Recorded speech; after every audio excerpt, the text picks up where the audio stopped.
Guten Morgen, Fluttercon. Hi, everyone. Thank you so much for being here. We had an amazing event, and we are super excited to share our journey, a journey of how we migrated more than 2 million daily users to Flutter with the help of over 50 engineers.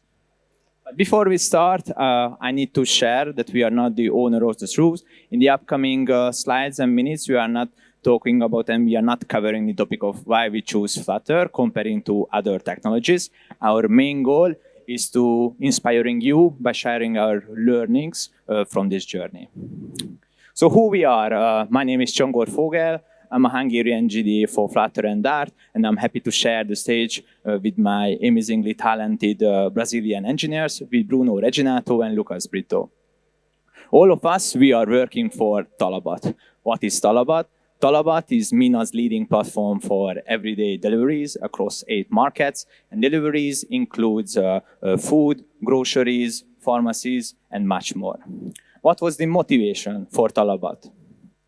In the past, we had some bottlenecks with our native platforms, like the time to change in our legacy code base, again, like having and maintaining 2 applications in the same time, Android on iOS. Also, our engineering teams work on an isolated way, different platform teams, different isolated mobile chapters, and I don't need to go really deeply in details, like all of the disadvantage of maintaining 2 platforms, like the duplicated logic, the unfollowed conventions, which can also coming from the fact that we had some isolations between the teams. Of course, different platforms would also require different SDKs, core libraries, design systems, and we also have like different processes for releasing our applications from these code bases. Last but not least, we also need to think about from the business perspective, like if we wanted to collect some early feedbacks from our users, releasing like a sliced one MVP, most of the times we need to pick only one platform to basically collecting this data, losing valuable time from in our development. So, addressing all of these challenges, our main goal was moving to one single repository, to one code base, using cross-platform technology, which was Flutter in our case. During this journey, we had many learnings. What we are trying to like covering just like partially as some of them in the upcoming talk. But before we are jumping to the learnings, I need to ask Bruno to basically sharing our main options, what we had in the beginning to like integrating Flutter with our application. So please, Bruno, continue. Thank you so much. So first things first, guys, Flutter is offering us multiple times for us to migrate our native code bases into Flutter. But we are going to narrow down into 2 possibilities. The very first one is the greenfield one, right? So where you stop the development on the native side, and then you are going to start development on the Flutter side. That has some pros and cons. It didn't fit that much our product mindset. We needed to continue evolving and delivering amazing things to our users. So we didn't, that was not a good option for us initially. But then there was a better option that was the add to app. So for us, for me specifically, the add to app is like a highlight for the Flutter developer. So I don't know any other approach that different from native that allow us to be, switching Flutter view controllers in the middle of our native flows.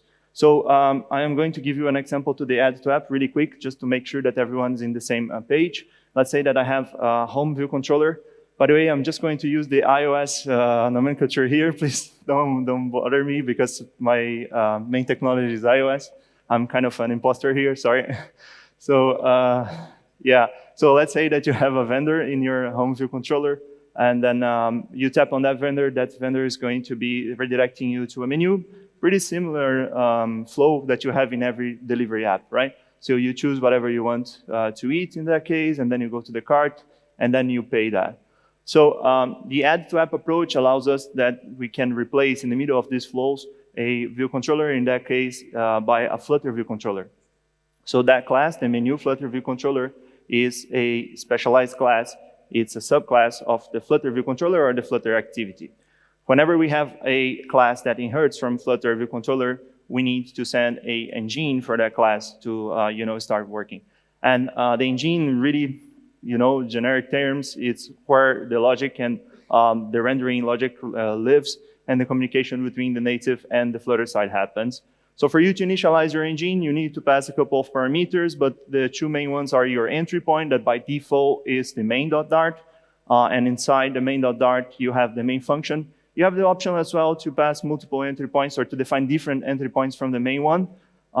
You also have the initial route, which is a string that will be executed in your routing solution. That could be Go router, navigator, that could be navigation 1.0, etc.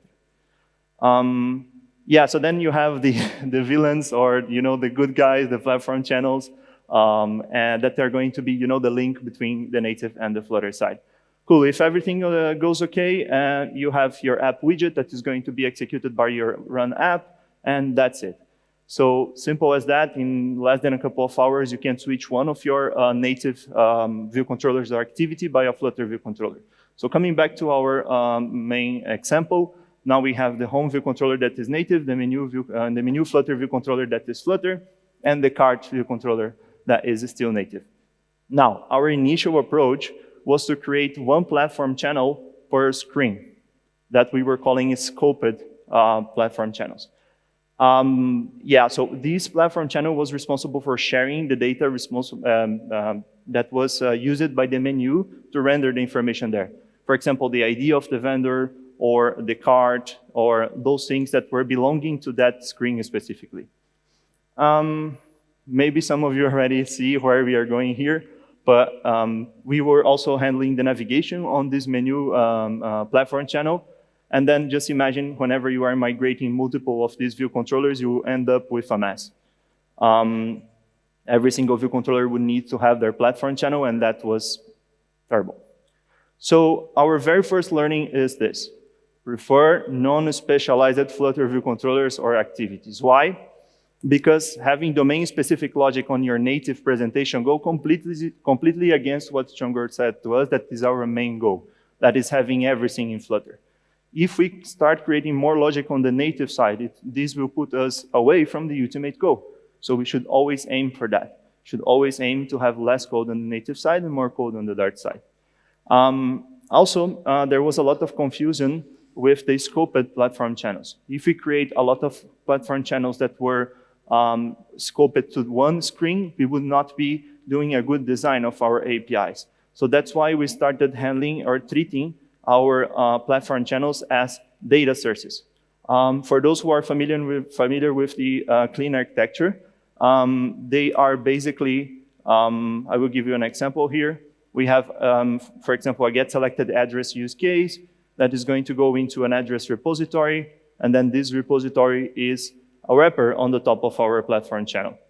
Basically, when we start treating our platform channels as data sources, we start designing them in a better way. We start thinking about them as like APIs, because they will be, in the future, hopefully, replaced by a different data source that is not going to be linked to the Flutter side.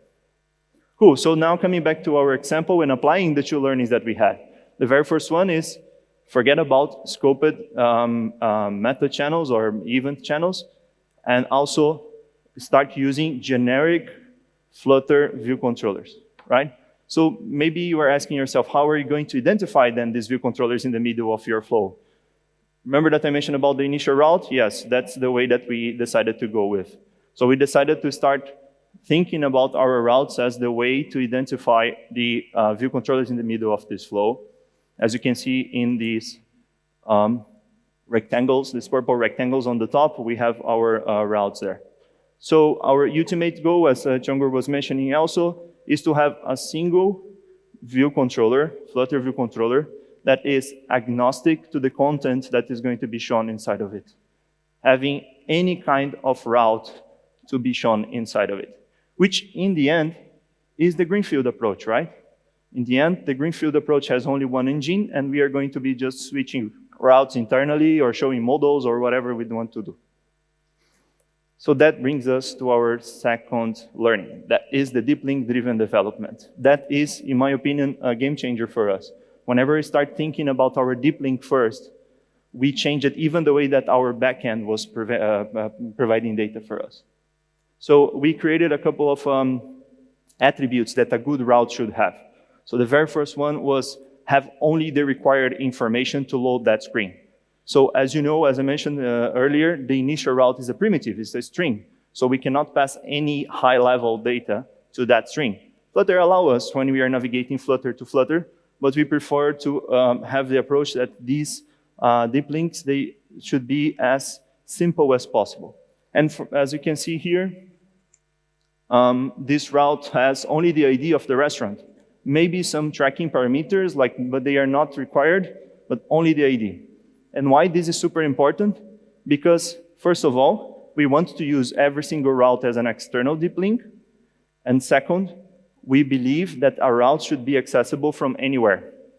For example, if a route, I don't know if you guys already have this problem when fixing a deep link problem, that you needed to go through a route first to load some object in memory for the second route to work.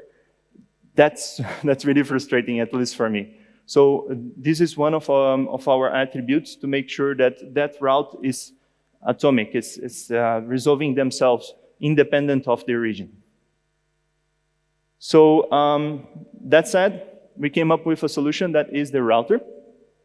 So basically now all the navigations, native and Flutter, they happen through the routes. And then the router is a layer that simply switch between Flutter or native. And that's super simple, right, Csongor? If I'm not mistaken, Bruno, behind the scene there was a lot of complexity, correct? Kind of, right? Because we needed to create a concept that is called UI-less engine. And this UI-less engine would be invoking Flutter as a data source, and then checking if the Flutter would allow us to go. And then we needed to warm up. You know, I don't know if you guys were in that phase of Flutter that you need to warm up the engines. We would be like experimenting Flutter engine groups. It was a lot of things to discuss, right? But I'm really happy that we came up with a good solution for that. That also showed us that how important was the education and like educating each other and also like our engineering teams. So let's take an example of a mobile engineering team, as also like Talabat, it also looked in the past. When we are talking about mobile engineering teams, most of the times we need to also differentiate an Android and an iOS engineering team. In the beginning, some of the engineers had a chance to also experimenting Flutter with some POCs. And after we received the early benefits of using this technology, we had the chance to also change the perception of our native engineers. So later on, we had a chance to growing a team focusing on one platform and basically having an ability to facilitating a mobile chapter. The mobile chapter, which had the following main pillars, 3 pillars. The first one was focusing on the education, ensuring quality, and last but not least, improving the developer experience. Staying in the perspective of the education in these weekly recurring mobile chapters. In the beginning, we started with 4 hours per week. We had a chance to get together and using mob programming, pair programming, like we had a chance to start building our future, creating the foundation, the core libraries, specifying the APIs together. But in the same time, we also recognize the importance of engaging the community. So in the recent years, we had a chance to collaborating with the Flutter community, participating in really important and insightful discussions across Dubai, Abu Dhabi, and Cairo, and we hope to continue the same. But going back to our company, taking a look at our squads, and in Talabat we are following the structure of tribes. We also launched like an internal program for Flutter champions. Engineers who had the most experience in Flutter, and primarily the champions also help the teams, educating them, helping them transitioning to Flutter by facilitating workshops, but not just the engineers who also received help from these developers. The champions also needed to help the decision makers in their migrations. Last but not least, they also helped identifying and sharing the most impactful changes between the platform team and also the engineers. Last but not least, not just the education part, but ensuring the quality was also a really important part of our daily work. And we came up together with the mobile chapter, so with a set of rules, what we call as the definition of done, for one specific features, which can be marked as 100% done, Flutter migrated, if the feature development can follow all of these options. So we covered the topic of the education part and also the quality gates, what we maintain together. And last but not least, we need to talk about the last main topic, which is basically having investment in the developer experience. And I believe there is no better person to cover these enhancements rather than Lucas. So please welcome him. Thanks, Csongor. Yeah, so as we could see, it was very important for us to invest on education, right? To make sure that this migration from native development to Flutter development was happening in a smooth way, right? And we also wanted to make sure that during this progress, our engineers were still being able to extract the best of Flutter and still have a great experience doing that. So to give a bit of overview, we started as a monolith, and in a monolith, everything, like, we were just organizing our features into subfolders and slowly getting to like an architecture shape, setting up our guidelines, and so forth and so on. And in a monolith, everything is accessible, right? We can easily add features, import things everywhere, and also reuse code. And while reusability is good, it can also be very painful, right? Especially when we are using a piece of code that was never intended to be reused before. And then if you don't have a good alignment, that becomes a mess. Another problem that we started to have is actually that the project was growing and it was getting slower until the moment that analyzer started to freeze also. As you can see, like, we were like taking 12 gigabytes of memory, like just like to have the project open. And also, like, of course, the tests were also become slower and slower, and we had to do something about it, right? So that's why we moved into the modularized approach. We just extracted those sub-packages, subfolders that we had into like isolated packages. And by doing that, what was previously public for everyone is not anymore, right? We can now choose what we are actually exposing to others. So the problem that we had before, by just like having people reusing this piece of codes that were not ready for that, this is not an issue anymore. The teams have a clear ownership about like each of those packages. They have more control. They can have their own README files. They can have also like an easy way to execute their tests. It's also faster. They can check their own code coverages. And also for the packages that were slowly, let's say, becoming candidates for open source or even like to be reused in other projects that we have internally in the company, given that they were isolated already, it was very easy for us to just extract them out in other repositories. And of course the packages were smaller and faster. So what was previously taking 12 gigabytes of memory now became only like 500 megabytes. So this is like, it was really good for us. But we cannot talk about development experience without talking about CI, right? Automation. And while a good CI can make our life easier, it can also make our life a hell, right? So I would like to ask you guys, how many of you had a problem or still have a problem on your companies like with the CI? Well, in our case, we wanted to make sure that our engineers are not having this brilliant idea, you know, to just turn it off and start shipping things faster. Well, when we started, our features were super fast. Everything was executing fast on the CI, and we were adding more and more features, and it was becoming slower, right? Until the moment that it started to be a bottleneck. And the first improvement that we did there, which is very like common on the community, is to just group the test files that we had there, all of them for each of those packages, in one single test file and execute them in one shot. By doing that, as you can see, like we were able to reduce from, I don't know, like around 50 minutes to less than 5 minutes of execution. That was a drastic change, and actually like everything started to run smoothly again. And then we decided to enable our code coverage. And after some time having the code coverage, we saw like a weird scenario that I want to share with you. Like, as you can see, we found like that, okay, this guy is 100% covered. But when we were digging dive inside this folder, we actually found that there were 3 files there, and 2 of them were fully tested, but 1 of them was never tested before. And how come like it was still showing 100%, right? That was the moment that we realized that if you never tested a file before, either directly or indirectly, they were not being like considered on the coverage actually. So to fix that, we could just like create a script that is just going to these untested files, importing them in a single test file, and by just importing them, it's enough for the coverage to start counting the coverage. So what was previously 100%, at least we thought it was 100%, was actually 63%. And well, then we started to check all the testing cases that we had that were like going to this gap, and it slowly like fixed them one by one. But our project kept growing. And we started to have, let's say, hundreds of packages. Our repository like started to have thousands of pull requests, and let's say I think it's now more than 20,000 tests. Well, I mean, we started to see that every time that we were changing something, we had to execute every single validation in every single package, right?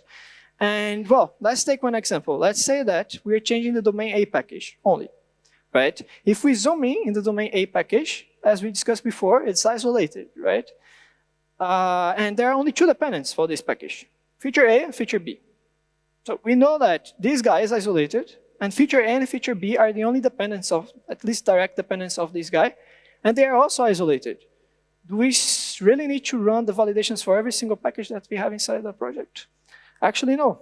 So we came up with this concept of scoped execution, not only for the test, but also for other steps on our CI, that actually, based on the change that you're doing inside a package, we are identifying what was like being impacted by those changes and only executing these validations for those packages.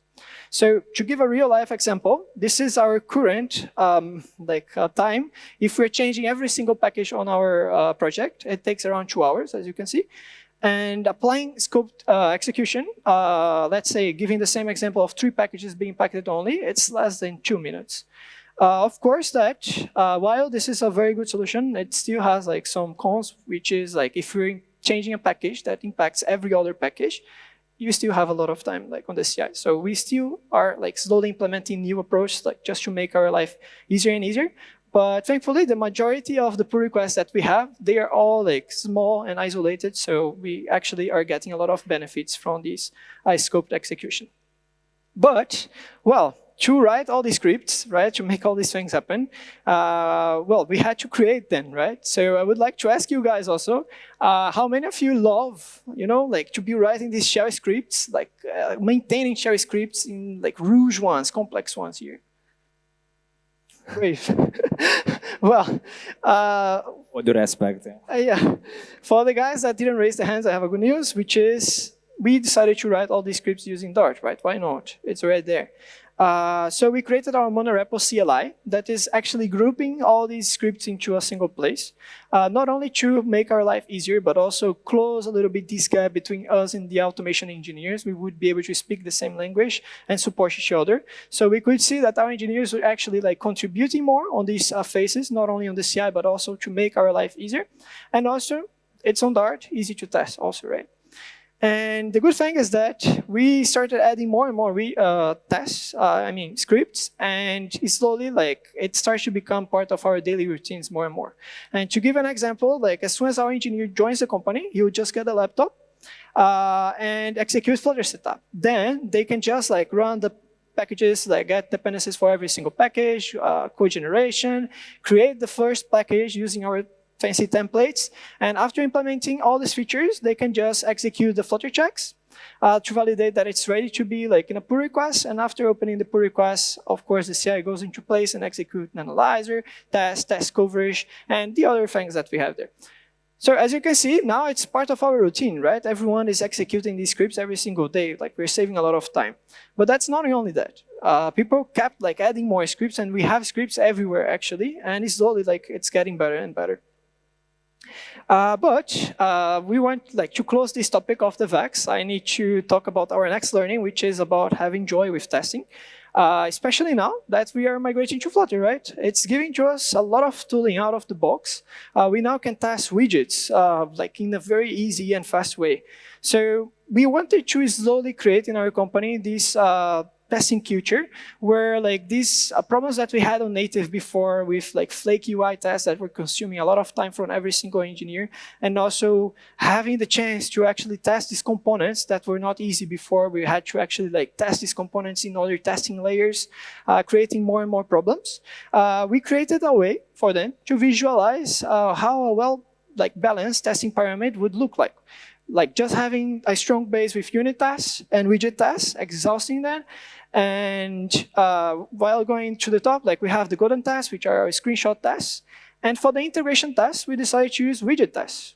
Widget tests are super powerful, and by just mocking the extremities, we were able like to test flows using widget tests. And the main benefit of that is that we don't need a simulator. So we were saving actually 10 minutes just to execute like one flow, let's say, and actually start executing then in a couple of seconds because it's on memory now. And for the end-to-end tests, we decided to use Maestro to help us as a tool and just to validate our main flows in a real-life environment. We also wanted to make it easier for our engineers, so we added not only the coverage rates to our PRs, but we also tried to come up with an easy way for them to visualize on the PR what's the current pyramid that they have inside their own packages. So when they're opening the PR, they can check how what's the shape of that, remind themselves about the importance of having this strong base, and at the same time have more quality on their testings. But now we talked about engines, deep links, education, quality, DevX, testing. So I want to ask Csongor again, what do we need now to make sure that we are migrating our features in a safe way? The next step and the last one, actually the rollouts. And for rollouts, likely we can use multiple UTLs and techniques to ensure the safest rollouts. One of them is the experimentation. So let's take an example of the screen what Bruno also covered previously. Let's take an example of the menu screen, and we had a successfully migrated Flutter variant. We are talking about variant A and variant, we would say variant B, but actually we need to talk about A2A testing, and A2A test means that the only difference what we see it is the background color, what I just used for basically indicating the platforms different between the native and the Flutter ones, but the users needs to see and needs to receive the same user experience. What is the idea behind of it, and what was our main learnings? It was that a migration is not equal with the UI redesign. If there's any issue occurs, or if you are checking any downgrade or decrease in our business metrics, we need to actually jump into the root causes, and we need to be able to differentiate any drops between which could coming from as a root source from our migration or any other enhancements. So we need to have the borders between that. How we could track our business metrics, we had multiple ways, including the analytics, but the observability was really important for all of us, having ability to set different alarms for the engineering signals and also the business metrics. That was also what we could successfully import it to our daily job. Last but not least, if still an issue occurred, we had the chance to also utilizing feature flags, so we could also use the native screens as fallbacks if there's an issue happened. So previously, Bruno helped us to recognize how easy to start a migration by using the add-to-app approach. And we also covered with Lucas and with me different learnings and techniques which could help us to scale a migration and also ensuring quality in the end of it. And all of these migration also helped us to basically receiving some early benefits. Benefits like up to 60% reduction in efforts for feature development, also based on the developer experience satisfaction. We also try to reduce workload with our engineers.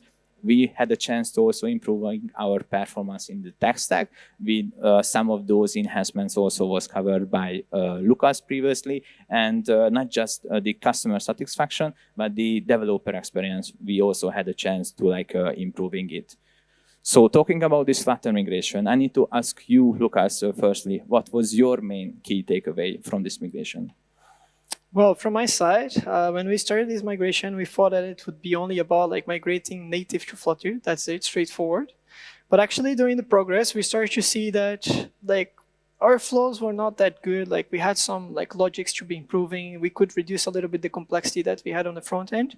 So we started to actually try some BFFs. Some teams even try to use a backend driven approach on their solutions. So we had a lot of involvement of the backend engineers trying to improve how things were working, and it took a lot of time, more than I expected, to make it happen. But it's very good that in the end, we were able to provide a better product more scalable and flexible. What about you, Bruno? What was your main learnings? Yeah, I think for me, it was the opportunity to review some gaps that we had on our culture as well, get together as engineers, like blend the features in a better way. The chapters, as you mentioned, also, I think it was a really good opportunity for us to think not that much on the code side, but also on the developer experience, also like in the relations between people in our company, make a fun place to work, make an interesting place to be with our colleagues. And yeah, that's it. Echoing what my colleague said, we can say that this Flutter migration was not equal only migrating to Flutter. We had a lot of journeys and a lot of learnings during this journey. And thank you so much for being here, here with us. This is just also like a sum of the portions of these learnings that we had a chance to bring this to this talk. But we are aiming to also started to publishing articles, covering topics, and also going to deeper to these topics. And we will also involve other colleagues to being represented here. And speaking about our engineering colleagues, this migration was possible with the help of our engineering team. So please, guys, join me and give a round of applause for our amazing team. Thank you.